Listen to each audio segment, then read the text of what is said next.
Yeah, that's where I met you. Okay, so what is your name sign? How does that go? RISA, Risa. You're a Coda. Oh, that's cool. Risa. Shaky R for Risa. Got it. Well, nice to formally meet you again. Right.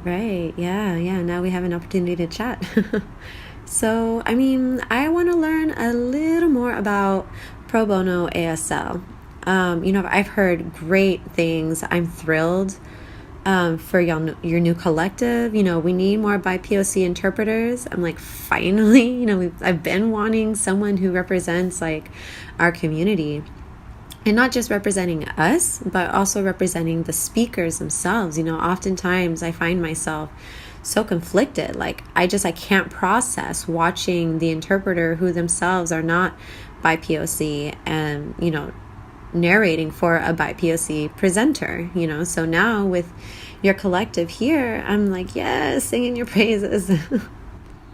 Thank you so much for mentioning that. Yeah, really, because we've noticed the same things. We feel the same way. Everybody has their own experience as a bi-POC individual. Yeah. With different identities too. And even in the interpreting field, we have hearing privilege, yes, but we feel like there's not enough support. Yeah. There's no understanding of my experience. People try to set up interpreting and have one way that is the right way. It's the best way to interpret, but that's not the case. We have to challenge that idea that there is one good way to interpret and realize that that doesn't mean that our signing style isn't on par with other interpreting.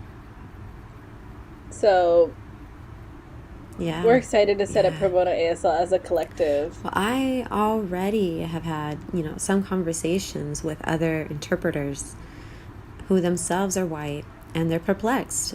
They're like, okay.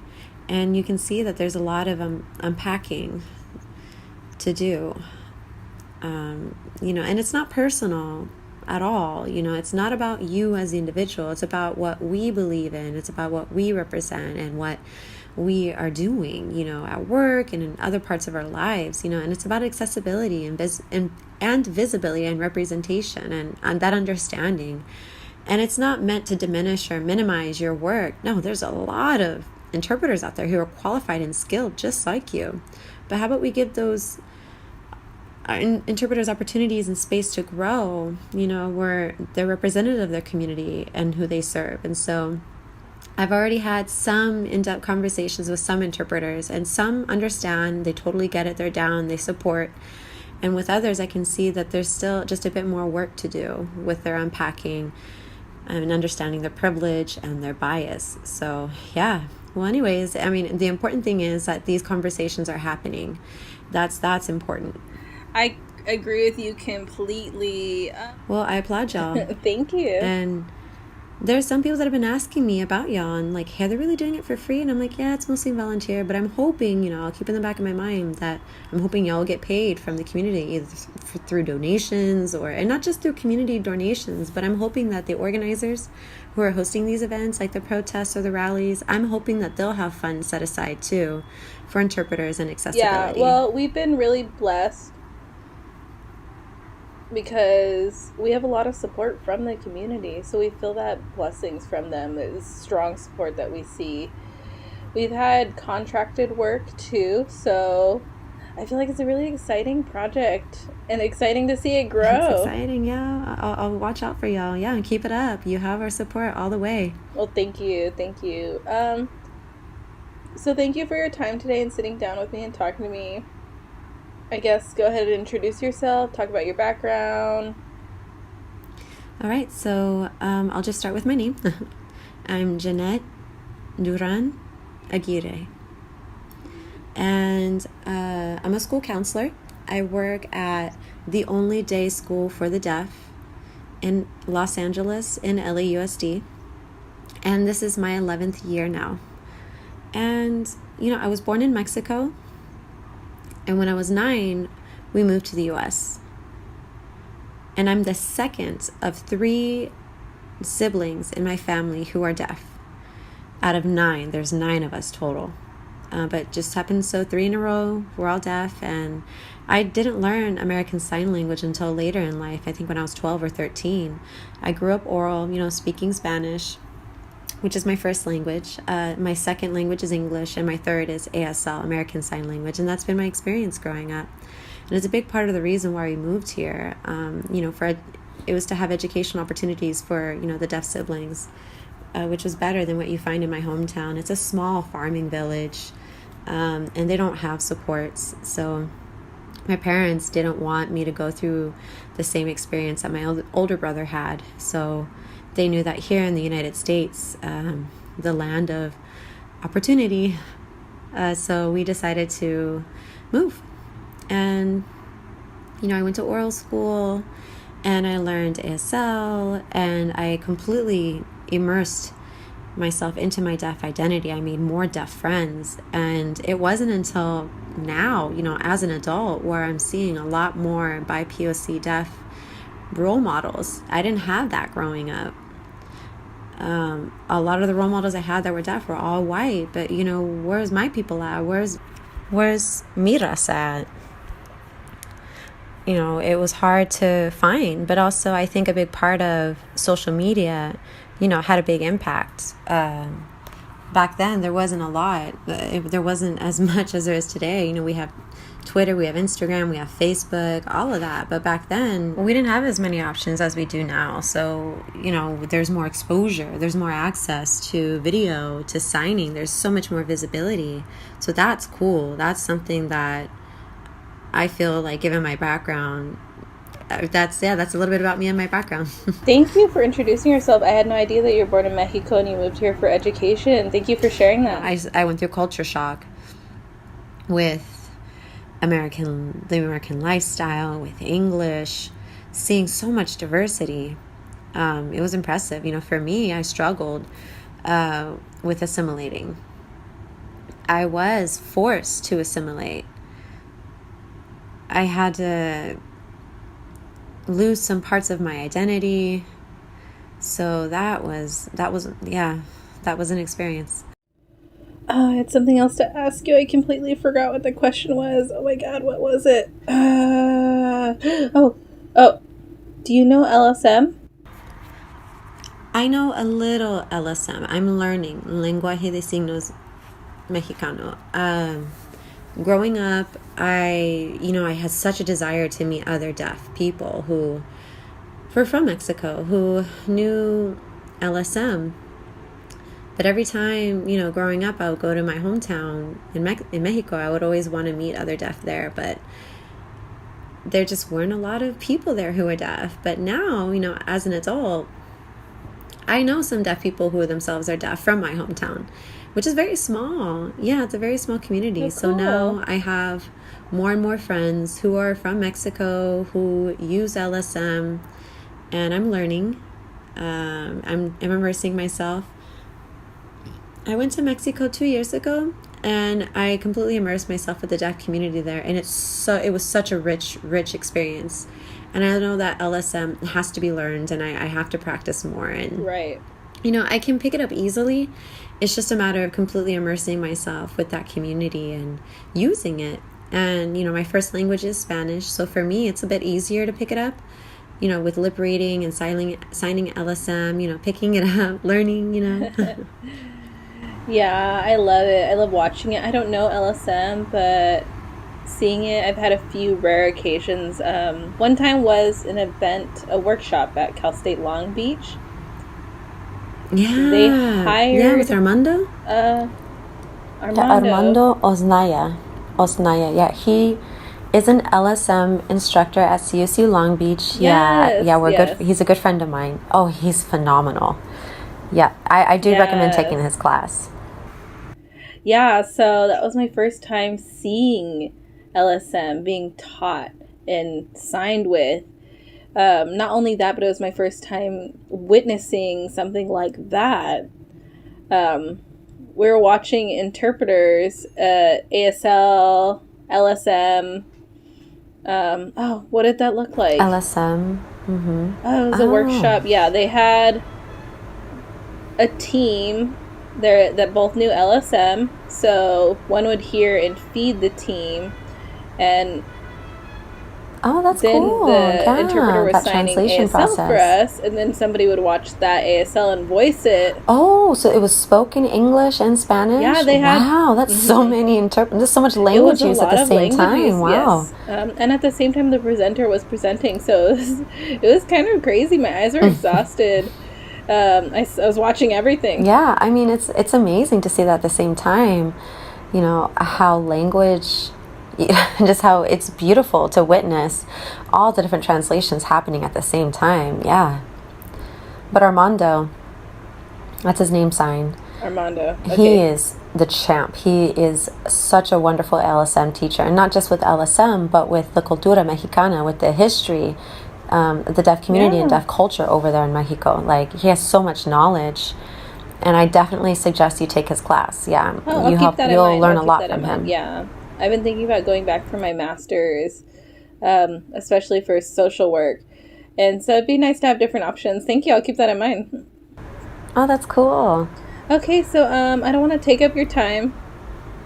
Oh Okay, no, I we're didn't want to chilling. Yeah, take no, up this your is great. time. Yeah, I don't Yeah, want to yeah, take I'm up your fine. time at Yeah, we all. can keep it So I going. guess moving on, why did you want to become an educational counselor? Wow. Um, well, growing up, I wanted to be an architect.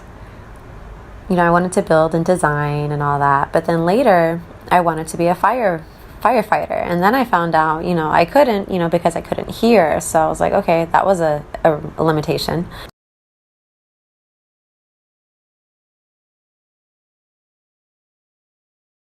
So then I knew that I wanted to work with deaf kids, period. And part of that, inspiration was from my upbringing. Oftentimes, I found myself in many situations where, while hanging out with more kids, I found myself hanging out more with kids than with adults. I found adults boring. The conversation wasn't accessible to me. It was hard to understand what was being said. And it was a lot of work for me to just rely on lip reading. And I found myself worn out a lot of the times. But with the kids, I realized they're more visual, they're more interactive, they're more playful, and that really resonated with me. So then I knew, what exactly I needed to do. I wanted to teach. And at the time, a lot of my peers, my family, and my friends, they noticed that I was a good listener. I'm a really good listener. And so they suggested, like, hey, why don't you be a school counselor? And my own school counselor from CSUN suggested that I become a school counselor. They're like, yeah, you'd be the best. You're good with kids and you're a good listener. You give good advice. And, you could be a deaf role model with your Spanish speaking upbringing. They're like, come on, you got it all in one. So I was like, okay, why not? Let's do it. So I applied to Gallaudet, and that's where, I was completely immersed. And that's when I really knew that I wanted to completely invest into deaf youth. They need more deaf role models. They need someone to talk with, because in my experience growing up, seeing my friends and my peers, they didn't have someone to talk with. They didn't have access to school counselors or psychologists for help or support. A lot of times they were isolated. They just had to keep it in. It was hard to get access to a school counselor. One of the reasons why I wanted to become a school counselor was to also give back to the community, to the kids. And that's what I'm doing today for 11 years now. So maybe I'll change paths. I don't know. We'll see what comes in the future. But I do want to become some kind of administrator in the future, but we'll see. Yeah. But that, it's really about the kids. Part of it is to be able to give back to the community. They're our future, We ourselves can't do it all. We can't do all the work. We have to empower them. We have to educate and advocate for them, so that they can take those leadership roles. So I thought, hey, as a counselor, I'd be able to do that. So I really thought about it, like, hey, there'd be problem solving involved. You can look at it from all angles, and I can encourage, enriched thinking for them. So I thought, well, why not? So I appreciate my job, seeing the personal growth that I witness, especially at Marlton. It's a K through 12 school. So for me, it's such a beautiful thing to be able to see them grow and develop, literally from the time they're kindergarten to 12. Yeah. Cool. So, moving on, you've had a lot of experience. You said 11 years? Yeah. This my 11th year now. Yeah. Congratulations. Thank you. Through all of your experience, through your 11 years, what is one barrier you've seen for deaf students? Well, I mean, there's many, really. If I were to pick one, I think a lot of it is mindset. Yeah. The expectation for deaf children, is very low from the community. Those who work in the field of education, the mindset of, oh, well, maybe the student's just not going to develop, or they're not developing. And, with that kind of mindset, it limits access to resources. It limits their access to interpreting, to computers, to assistive technology, listening technology. And a big part of what I've seen is a lot of kids are lost in the system. A lot of them are isolated. A lot of them are language deprived. And language deprivation is a big issue. It's a big issue. Do I blame the family? No. I blame the system. I blame how the system is set up to fail our deaf students. Not all of the options are offered to them. And it's not just that, but the system itself is very intimidating.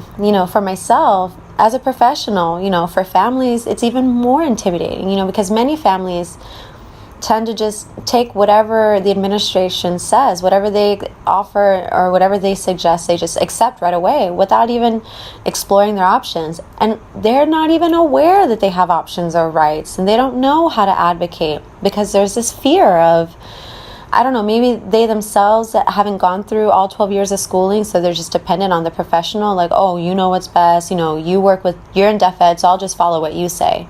But a lot of the times I find myself advocating for the parents and the families to be like, hey, no, you have all these rights. And oftentimes the families tell me, oh, no, I didn't know.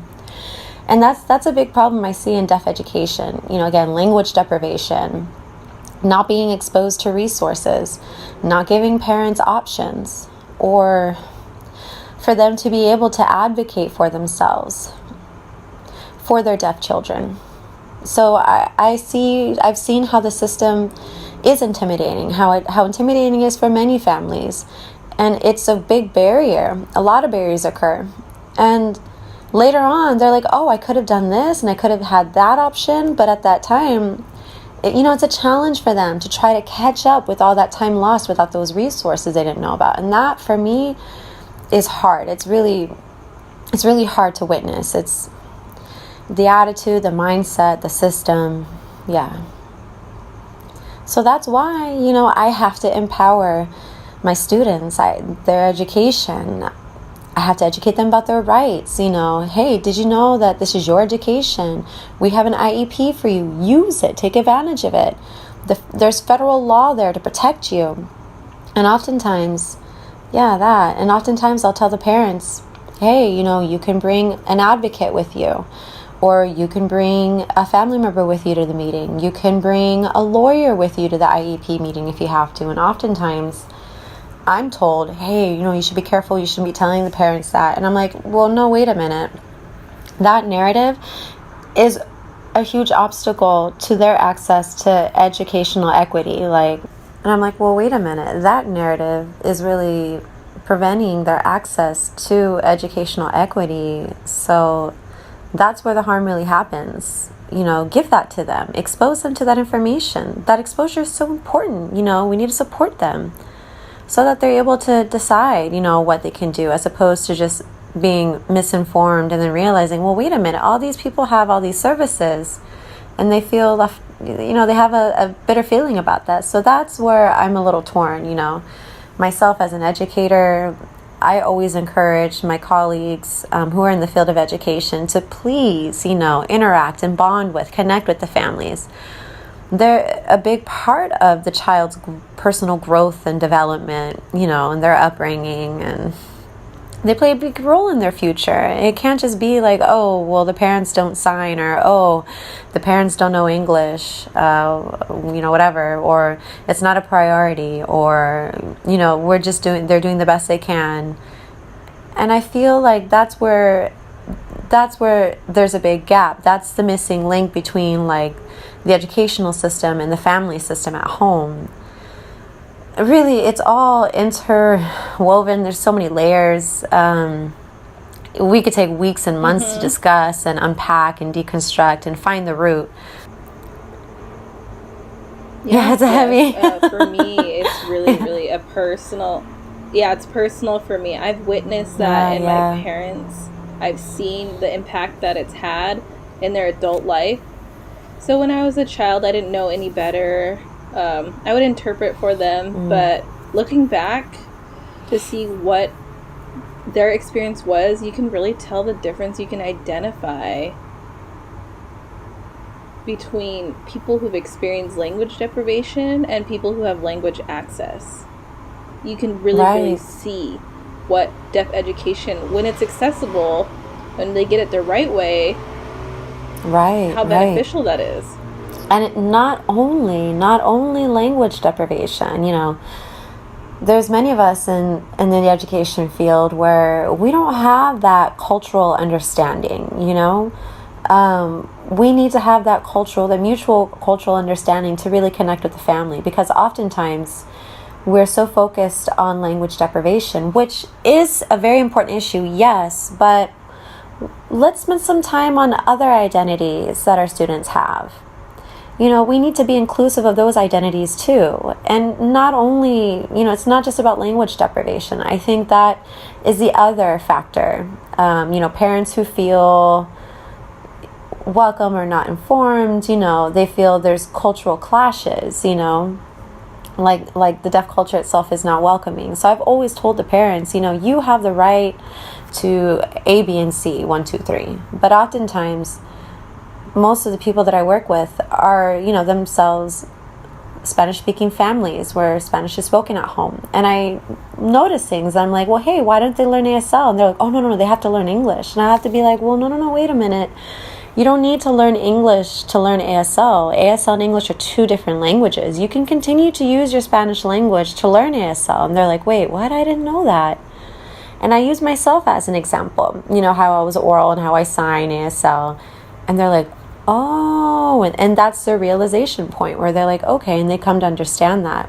So I think it's so important we have that connection. This is a good example as to why we need role models. They need deaf role models.